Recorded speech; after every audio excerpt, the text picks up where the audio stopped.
How are we going, everyone? Sneak up on me like that, mate. Just had a workshop earlier on, fruit tree gardening workshop on grafting and pruning, but we spoke a lot about soil and the importance of it. My mate Craig Castry, my apologies, presented it at the first half. Then we went outside and did our pruning. And the main topic, well, they're all main topics, but because we talk about starting from the ground up, meaning preparing the soil and getting the right consistency in your soil, the material you use to actually put in your soil, and understanding that it's not about feeding the plant but rather feeding the life. The microbiome of your soil is dependent on the carbon that's in there. It's the nutrients that are available to them that they can release and take up for the plants, because there's a synergy going on between plants and microbial life in soil. So we're talking about bacteria and fungi as well. And to treat them well, you need to feed the soil, not the plant. And if you use synthetic fertilizers, you're disconnecting the plants from the soil. There's a lot of science behind this, and each day that goes by, I learn more and more about it, and it's gobsmacked to think that we have been, I will use it, the expression brainwashed. And I won't say intentionally, maybe right at the beginning when this was all invented, there has been a big influence on how we garden and the effect it has. It's the knock-on effect. And what I'm referring to is the use of synthetic fertilizers, chemically, refined fertilizers. Your periodic table's got over 70 different elements in it there, right? But we've somehow brought it back down to 3 only when it comes to feeding our gardens. NPK, something that Craig was talking about at the workshop as well. I know very well, but I need to reiterate it because I saw the eyes in, I guess, well, they're sort of wide open, thinking, wow, is that what's happening? So NPK, that's another story. We'll put that aside. The point here is, in short, is when it comes to feeding your garden, and like I'm about to do now, we've got our compost in here and all that, but I'm stimulating, I'm doing a biostimulant. This is something that I don't do often enough either. I should be doing this at least once a month. I mean, I talk about it, I preach about it, and I should be practicing it, and that's what you should be doing too. So multi-species planting, look, we've got leeks, strawberries, broad beans, lettuce, what else is in here? Onions, we've got celery growing. So all these multi-species growing together, and then stimulating it with a biostimulant like EcoButch. You can make your own too, folks.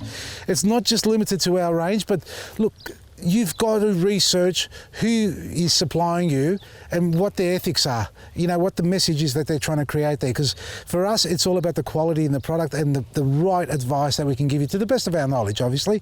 And I dare say everybody else is doing the same thing, but there are some out there who rather just go for the coin rather than giving the right product. So research where it's coming from, the product, that is, how it's made.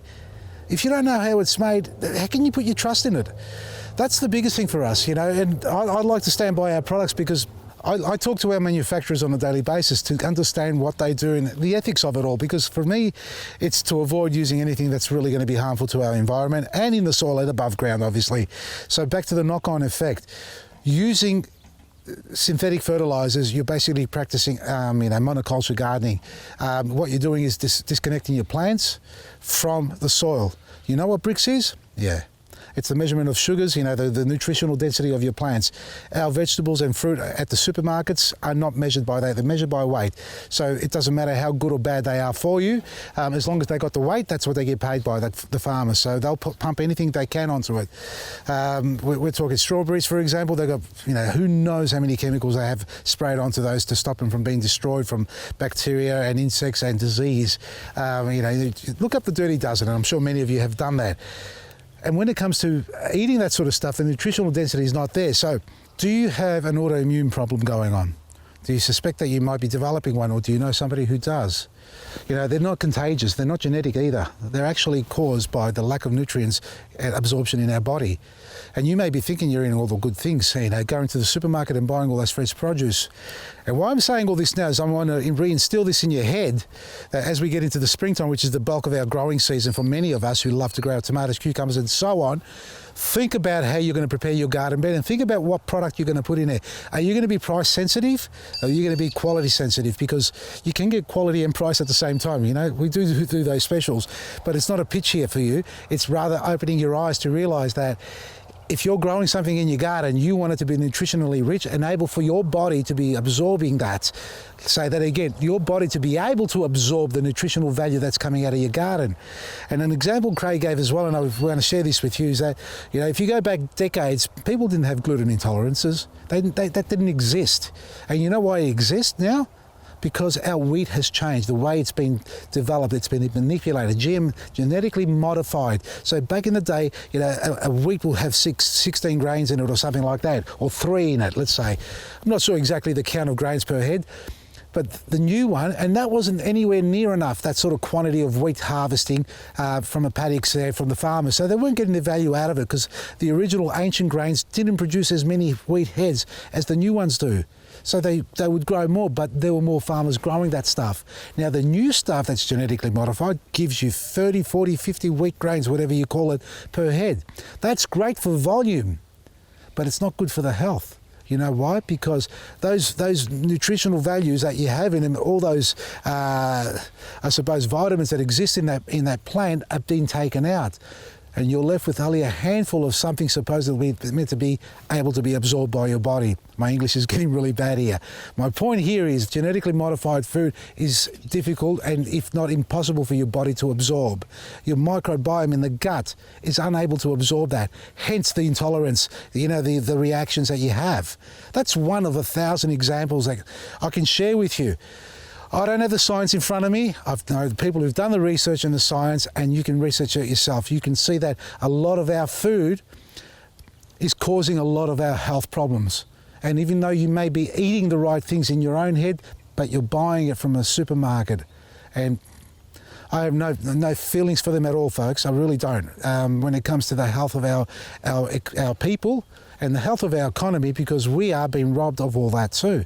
Our health, our finances, and the above. Start growing your own. I don't expect you to grow wheat, but I'm sure you'll be able to find somebody who's growing quality wheat that's not genetically modified, that your body can absorb.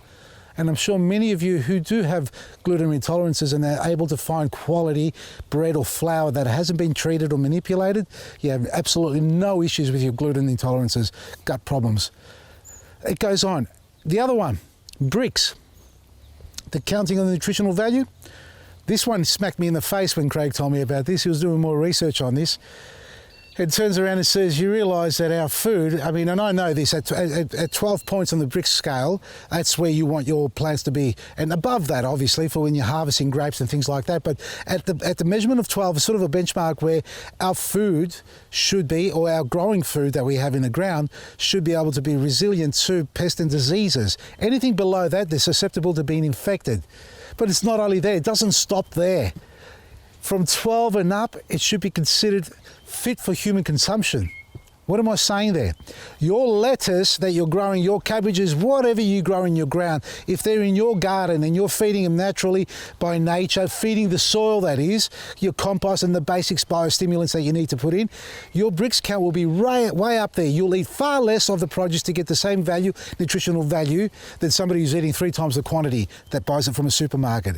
Now, when it's below 12 Brix on the count, well, in my books, and I'm going to stamp this, you know, with an hot iron branding, if that's the right expression, anything below 12 is not fit for human consumption. Now, if you haven't got a refractometer, get one.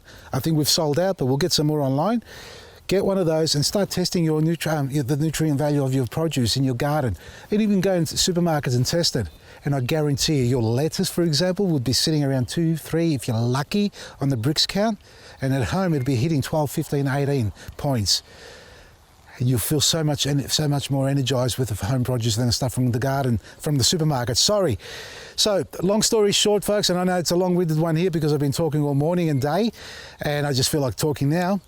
The point here is that grow it naturally, keep it simple, keep it really basic the way Mother Nature needs it, and make sure that your plants are being well watered as well, because without water and air getting into the soil, nothing will survive. So hydrate your garden well, liquid feed them. Try our Eco Butch, it's fantastic, it'll stimulate them, and you'll never look back. And that way you'll have a healthy garden and a healthy gut. Garden guts. I've said it in the past. Understand why I say it, because our garden and our guts very much a mirror of each other. And if we don't look after one or the other, everything suffers around us. So take care of yourself and take care of your garden. And take care of your back pocket. That's why we run specials. Check out our website, vasilisgarden.com, and if you're watching this as we've just uploaded it, I'll be at 3AW talking radio with Darren James on the Weekend Gardening Program.